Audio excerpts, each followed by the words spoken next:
Herkese merhaba arkadaşlar. Biz uyandık, saatler 11. Çay suyunu koydum. Şöyle yumurta haşlayayım dedim. 2 Ayşe'ye bir tane, bana 3 tane yumurta haşlayacağım.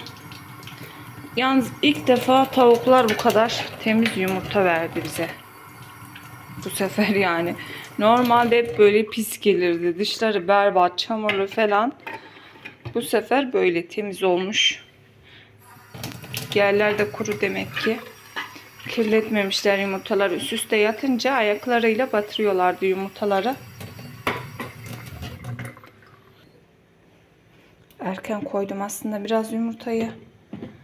Neyse, suyun içinde bekler, soğumaz. Şöyle 5 dakika haşlayacağım kaynadıktan sonra.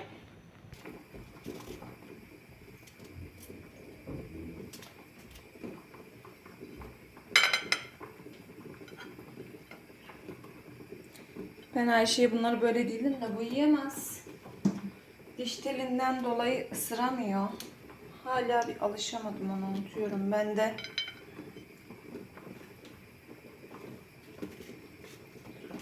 Bu arada Ayşe'nin telleri düzene giriyor arkadaşlar, yavaş yavaş.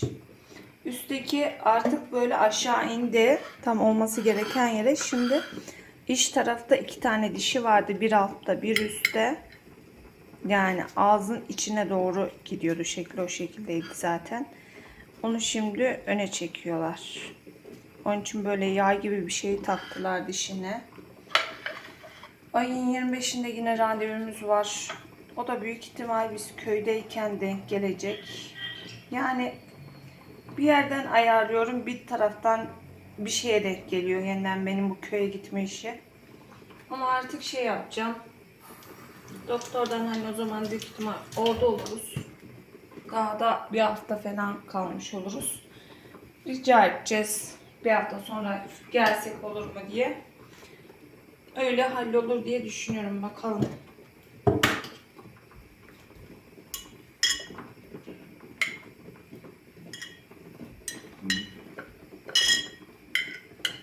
Hepsini koyayım bari, tabak temizlensin.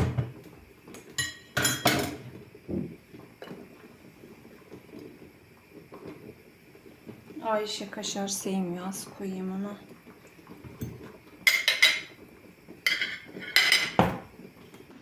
Bakalım istediğimiz kıvam olmuş mu? Tam 5 dakika haşlamıştım. Evet, bu güzel. Çok çiğ çiğ olunca da sevmiyorum, midem bulandırıyor.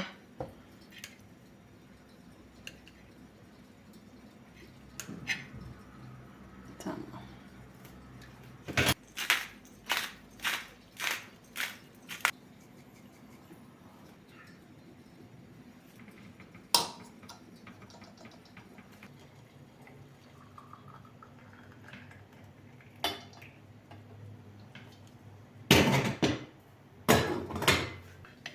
Gel anne. Gel, hazır kahvaltı.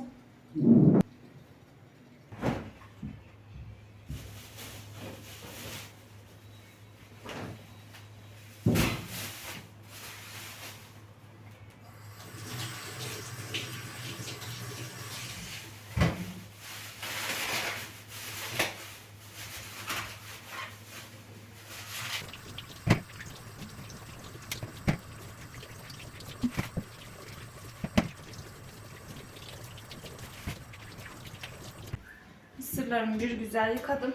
Bunlar haşlana dursun. Haşlandıktan sonra çok güzel bunları çatalla zor oluyor da bıçakla sıyırıyorum.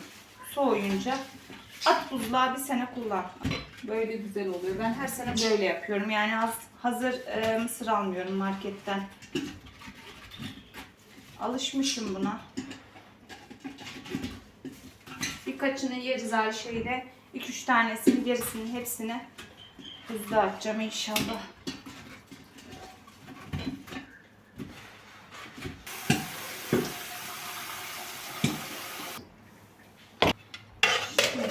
Kapatalım, koyalım ocağa. İnşallah patlar. Ne yapmaz ama. Biraz suyu fazla oldu sanki.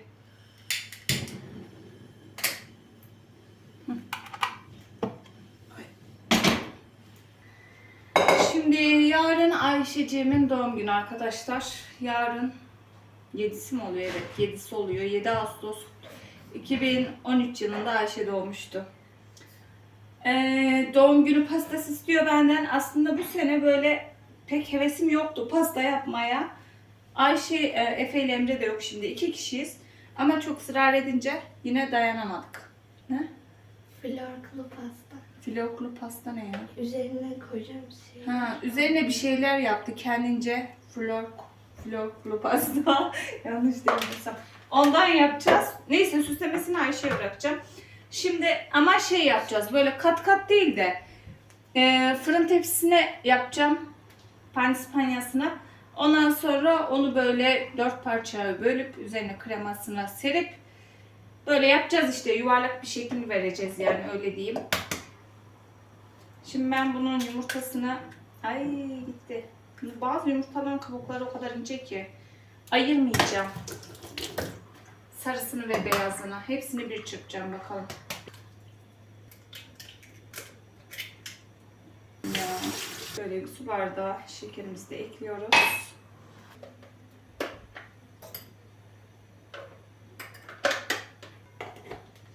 Bunları bir güzel çırpacağım. Köpük köpük olana kadar.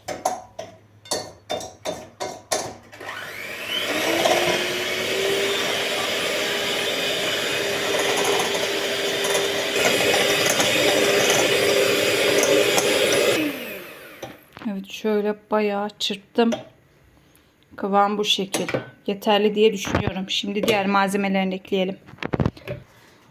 Şimdi normalde süt konulmuyor pandispanyaya ama ben tam anlamıyla pandispanya yapmayacağım. O yüzden şöyle yarım bardak kadar, hatta bir tık fazla süt, kabartma tozu ve vanilin.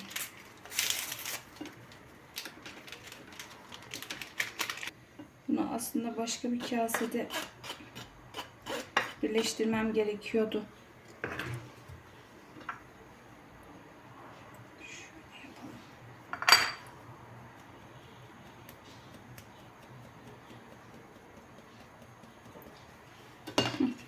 Bundan sonra spatula ile devam edeceğim.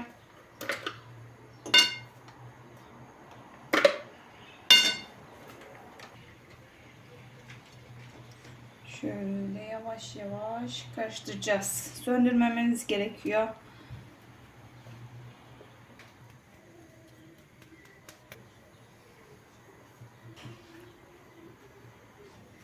Hadi bismillah.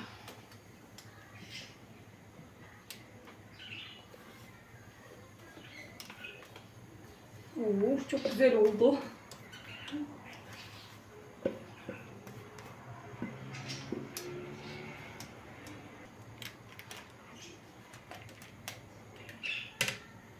Evet, fırınımı açtım.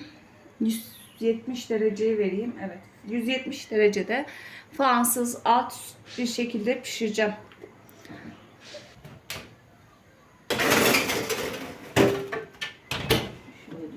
Kreması için şöyle benim sevdiğim bir krema tarifi var arkadaşlar. Ondan yapacağım yine. Şöyle yumurtasının nişastasını ayrı birleştiriyorum. Şekerini, sütünü, şeyini ayrı. Bunları güzelce böyle pürüzsüz olana kadar karıştırdım. Şimdi tıpkı bu yayla çorbası gibi. Zaten daha önceden birkaç kere tarifini vermiştim. Şöyle yavaş yavaş yumurtaları kestirmeden açmam lazım. Aslında Ayşe bunu sen döksen de ben karıştırsam daha rahat olacak şimdi. Ayşe'ye bulaşıkları sattım. Makineye girecekleri attım.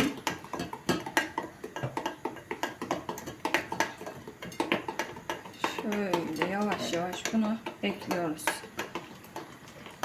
Pardon. Şimdi şöyle birleştirelim.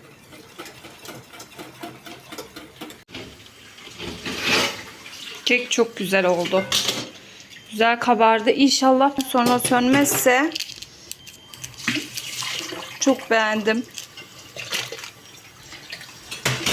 Krema da kaynamaya başladı. Karıştırıyorum sürekli. Bunları akşamüstü birleştireceğim. İçine bir muz alayım kremasını. Zaten dinlenince daha güzel oluyor. Yarın da inşallah üfler Ayşe pastayı keseriz. soğuduktan sonra bunu devam edeceğiz. İçine krem şanti falan ekleyeceğim.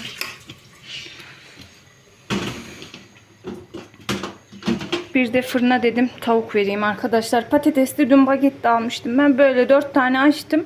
Bayağı çok yaptım. 2 günlük yetsin dedim. Yanına bir de Ayşe pilav istiyor. Pilav yaparım. Böyle 2 gün yeriz. 2 kişi olunca böyle insan pek yemek yapası da gelmiyor. Şöyle fırına vereyim. Bugün mutfaktan çıkamayacağım. Şimdi bir de pirinç ıslatayım. Bir 10 dakika ıslı kalsın. Ondan sonra onu da yaparım. Bu da çökmedi. Çöker diye korkmuştum ama bakın şöyle kenarından göstereyim. Kalınlığı güzel oldu. İçi de böyle göz göz pofuduk pofuduk. Sünger gibi çok güzel oldu. Şeyim olsaydı, nedir onun adı? Muz olsaydı birleştirirdim de gerçi bunun da dinlenmesi gerekiyor bir yönden. Beklediği daha iyi. Daha soğumadı. Şimdi şöyle çok bir şeyim yok da şurayı bir yıkayacağım, köpükleyeceğim. Şu yağdanlığı da dün şey demiştim ya, dolabın içine kaldırırım ama dolabın içinde yer bulamadım. Geri oraya koydum. Şuraları bir toplayalım. Şöyle Ayşe şu boncukları çıkarttı. Pastayı süsleriz diyor. Böyle bir şeyler yapacağız bakalım şunlarla. İstediği pastayı.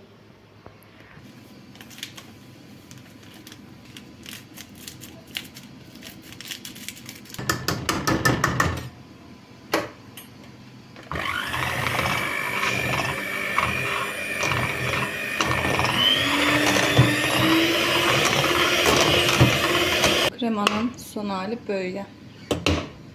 Yemeklerim hazır. Şöyle bugün patatesi böyle salçasız, domatessiz sadece işte baharatlayıp verdim fırına. Biraz toz biber eklemiştim.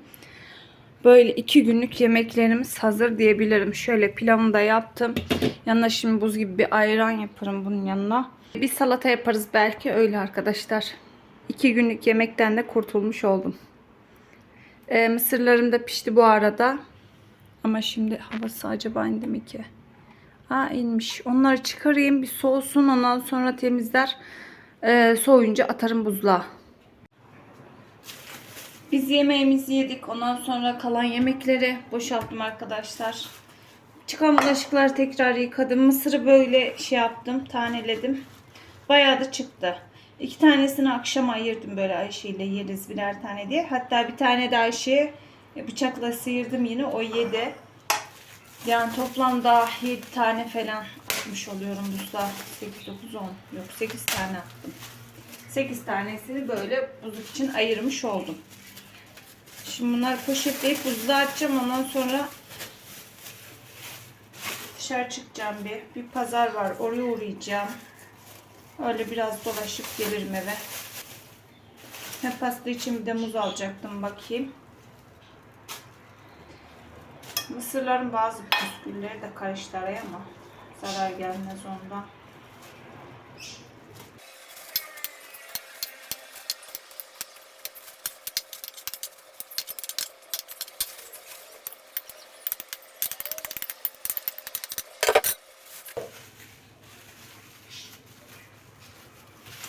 Evet şöyle vakumladım güzel pipetle. 2 poşet mısır mı olmuş oldu. Bunları buzluğa atıp çıkıyorum. Evet gittim şöyle bir pazarı dolandım. Şöyle 50 liralık muz aldım. Hem dedim pastaya doğrarım kremasına. Hem de Ayşe seviyor zaten yer. Şöyle 1 kilo daha pembe domates aldım. Evde vardı domatesim aslında bayağı. Ben bir kısmını onların kurutmak için böyle dilimledim. Tepsiye koydum, balkona tuzladım, attım. Sizlere yarın gösteririm. Kışın çok güzel oluyor arkadaşlar. Mezesini de yemiştim ben bir yerde böyle cevizli falan. O şekilde de çok hoşuma gitti ama hiç yapmadım, denemedim. Ben de şey olarak kullanıyorum. Böyle kuru patlıcan yemeği yapıyorum. Mesela yazın ben asla patlıcan yemeği yapmam sade. Ya kıymalı işte hep bir şey yaparım. Ya fırın yemeği yaparım ya karnıyarık, o şekilde yiyorlar. Sade öyle patlıcan yemeği yemiyorlar. Ama kışın kurusunu bayılarak hepimiz yiyoruz. Eşim de çocuklar da.